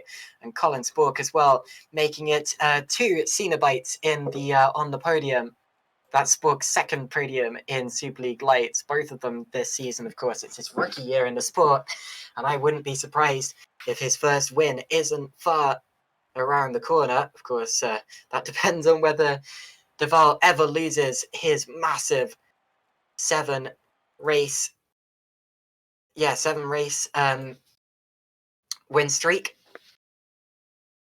Yeah, insane. Well, nobody is a match for him. And as we said, Fournier would be his closest challenger, but of course he had the issue probably with his wheel or with a screen freeze, R Factor 2 related issue. So yeah, that's really unfortunate for him. And yeah, it's 2 MDRs and 2 Cenobites at the top. And behind that, we have Douwe Tapper, of course, doing a great job for the standings as well. Jacob Reed, really good. 2nd race only. So amazing. So let's speak to some of our podium finishers. First of all, we start with Colin Spork, your 2nd podium in Superleague, and probably one of your best. How do you feel? Yeah, very happy. Was very happy with the qualify. Went really good. Started from P4 because I think Jacob Reed took an off track, and then got dive bombed by Jack at the start. So needed to avoid that. Dropped back to I think P9 because of that. Then just managed the tires, and last stint was crazy. I knew I was one of the best on tire wear, so I just could push to the end, and it worked. It was a really close battle with Frank, so I gave him a little squeeze at the end, but I think he can like enjoy that. What a finish! What an amazing fight to the end as well. I'm sure you're looking forward to watching it all back. What was your highlight of the race? Was it hunting down the MDR guys, or was it that Yeah. finish?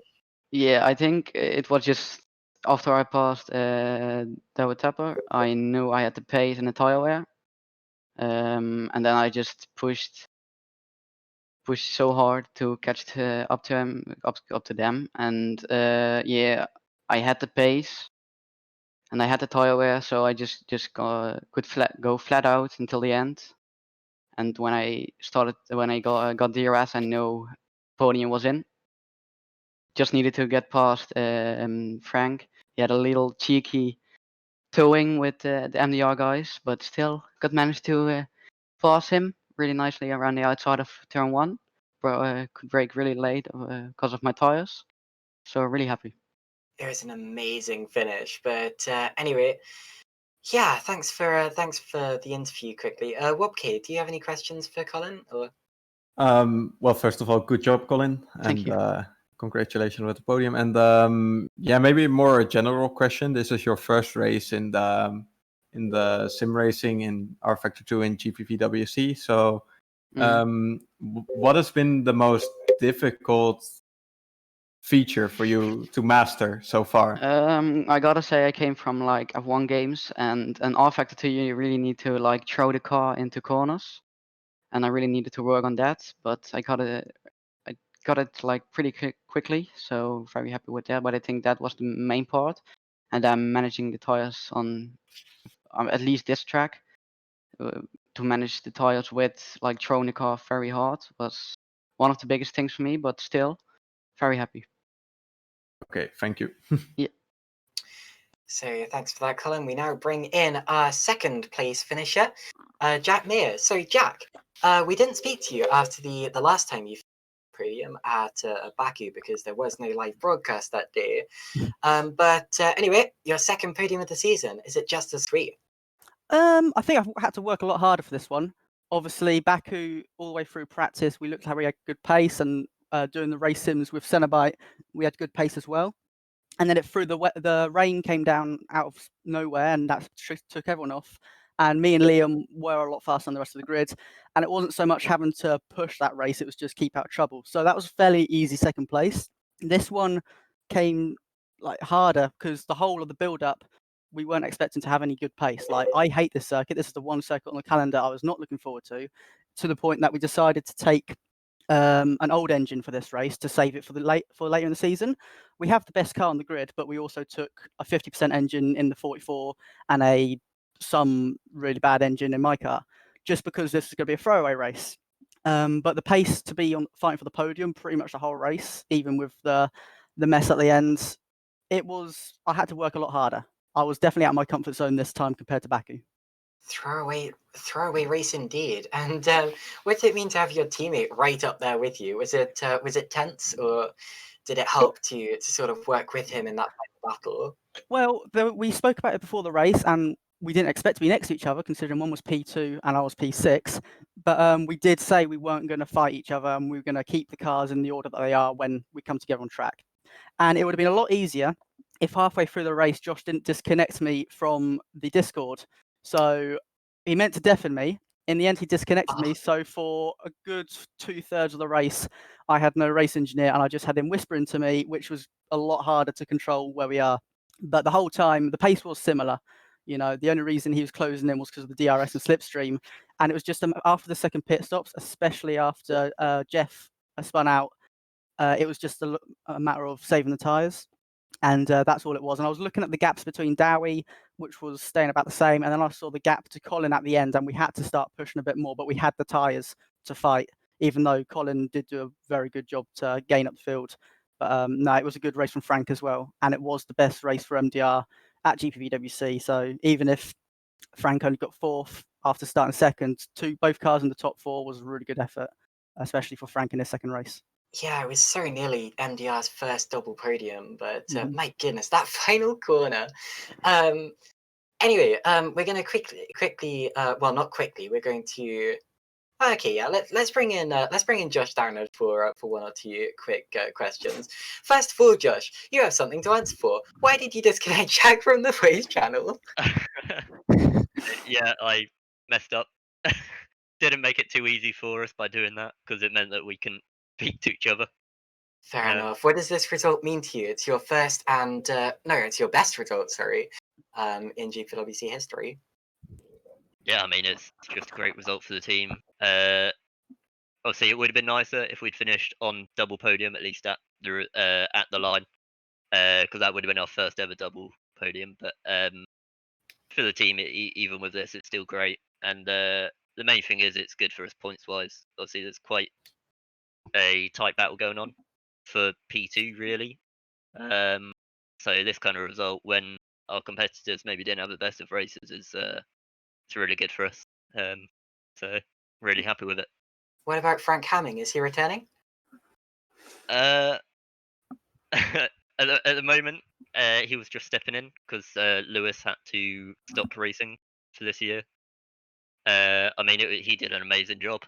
So considering he's just been called up for these two races and didn't have necessarily the most amount of time to practice for them.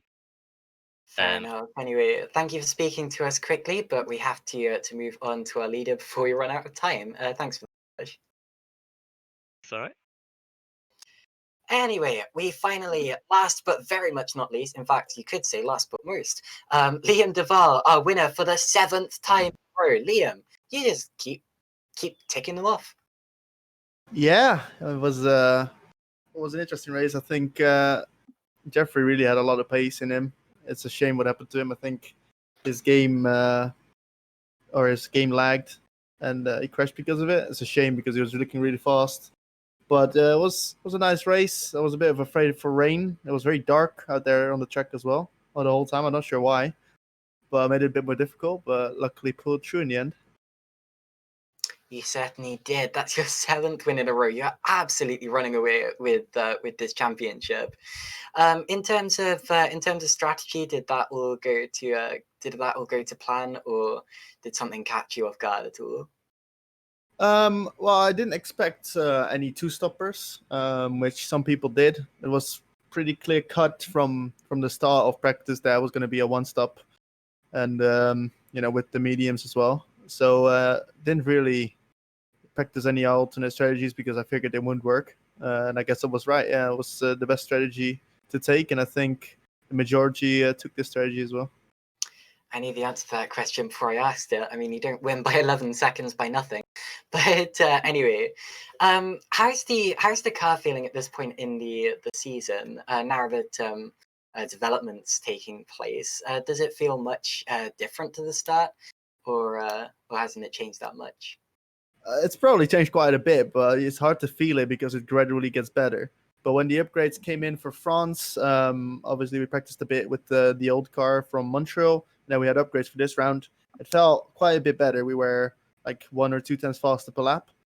And I'm quite happy with the way we're going. We've got some diffuser downforce on there, but starting to build up that body drag, which will be very good for the upcoming races, Silverstone, Spa, and Monza.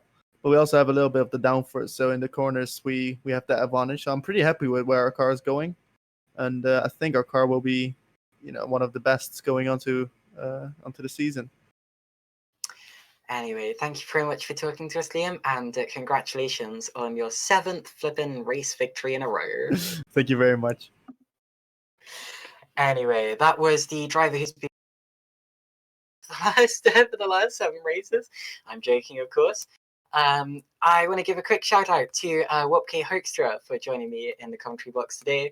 Wopke, you did a wonderful job, and also to Gerrit de Vries for live streaming and showing you those cameras. Wopke, do you have anything to say before the live stream ends? Not really. I enjoyed the race and it was a good one. So let's hope the next one will be even better. Indeed, of course, we head off to Silverstone next time out, my home track, and one that always provides fantastic racing with GPVWC.